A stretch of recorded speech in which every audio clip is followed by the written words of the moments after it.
Saya lanjutkan dua sisi tadi. Kalau jawaban Bung Andre yang muter-muter, saya tanya butuh nggak Nahdien? Setelah muter kiri kanan akhirnya butuhkan untuk merangkul Nahdien itu ya. Nggak muter-muter, Gi. Itu nggak muter-muter. Nggak muter-muter ya, cuma sekali putaran aja. Itu ya. kasih contoh. Kasih contoh, oke. Bung Eriko juga butuh Nahdien gitu ya, pasti butuh. Kita sudah membuktikan hal itu. Titik dulu sampai sekarang. Saya mau menyimpulkan, boleh nggak ya kalau saya menyimpulkan gini? Banyak kader Gerindra itu ya keluarga besar NU, ketua DPD Gerindra Jawa Timur tuh Gus Anwar Sadat, bahkan ketua Gerakan Muslim Indonesia Raya itu cucunya Ki Haji Hasyim Asyari. Oke, sebentar. Bung Hensat, artinya dari pernyataan bapak-bapak berdua ini bisa kita simpulkan jangan-jangan nanti wakilnya cawapresnya adalah pasti orang NU yang akan bisa menguasai battleground tadi Jawa Timur, Jawa Tengah dan sekitarnya. Kalaupun tidak cawapresnya, itu pasti dia mendapatkan posisi-posisi penting di tim pemenangan.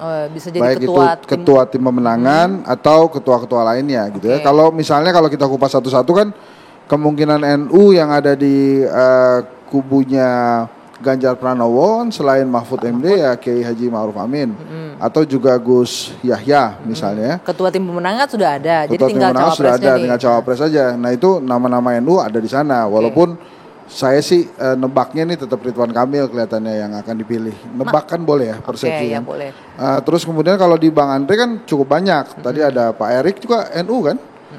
Sudah masuk NU Banser ya. Sudah masuk NU kan. Terus kemudian Bu Khofifah juga udah ada. Ada Mbak Yeni Wahid. Ada Mbak Yeni Wahid. Saya nggak tahu Budiman Sujatmiko itu masuk NU lagi apa enggak. Tapi yang jelas dengan adanya orang-orang NU ini warga Nahdien memang percaya diri setiap capres ini meningkat. Jadi lebih tinggi gitu ya. Lebih tinggi. Apalagi kalau misalnya dalam kubu capres itu lengkap ada Nahdien, ada Muhammadiyah. Dan kemudian ada beberapa ormas lainnya. Kalau menurut saya sih peran Nahdien ini nggak bisa dikesampingkan. Nah menariknya adalah sepertinya kok beberapa capres lain ini seperti others can only follow gitu. Memperhatikan Anies Muhaimin ini gimana cara ngalahinnya. Makanya terus kemudian dipertimbangkan ada NU lagi atau tidak. Perlu ada NU lagi atau tidak. Nah nama-namanya kan sudah ada di sekitarnya. Ya, kalau dari kami. Setelah bercermin lihat Anies Muhaimin begitu. Tadi saya sudah sampaikan, saya kembali ke awal bahwa generasi muda ini juga penting. NU, yes, kami sudah membuktikan itu. Generasi muda juga sangat penting. Apa yang menjadi representasi dari mereka? Apakah usia muda? Tapi kan yang paling penting, bagaimana memahami apa yang mereka inginkan untuk ke depan ini. Dan itu ada di Mas Ganjar, dan itu nanti juga bakal calon wakil presiden. Itu harus diperhitungkan juga Mbak Dwi Anggia. Itu menurut kami 56,45%. Ya karena untuk menyeimbang Mas Ganjar itu penting tuh. Wapresnya mau itu Pak Mahfud atau Ridwan Kamil, tapi yang jelas harus bisa menyeimbangkan minimal dari sisi suara.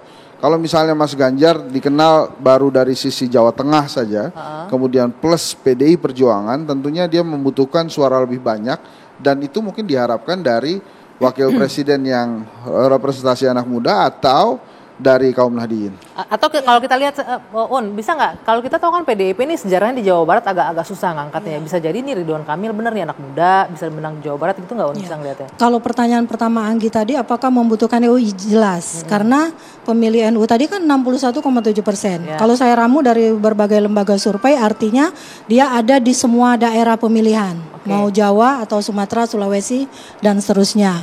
Tapi yang menariknya saya ramu juga itu dari lembaga survei, kalau seandainya Pak Prabowo disandingkan dengan Erick Thohir, itu kemenangannya sekitar 28% lebih. Tapi kalau misalnya Ganjar disandingkan dengan Ridwan Kamil, justru 31,8. Nah gitu. Artinya gini, ini ada survei kecil-kecilan dari mahasiswa saya S2 dan S3. Jadi praobservasi Mas Hen. Dia mengatakan bagaimana kalau Ridwan Kamil berpasangan dengan Mas Ganjar.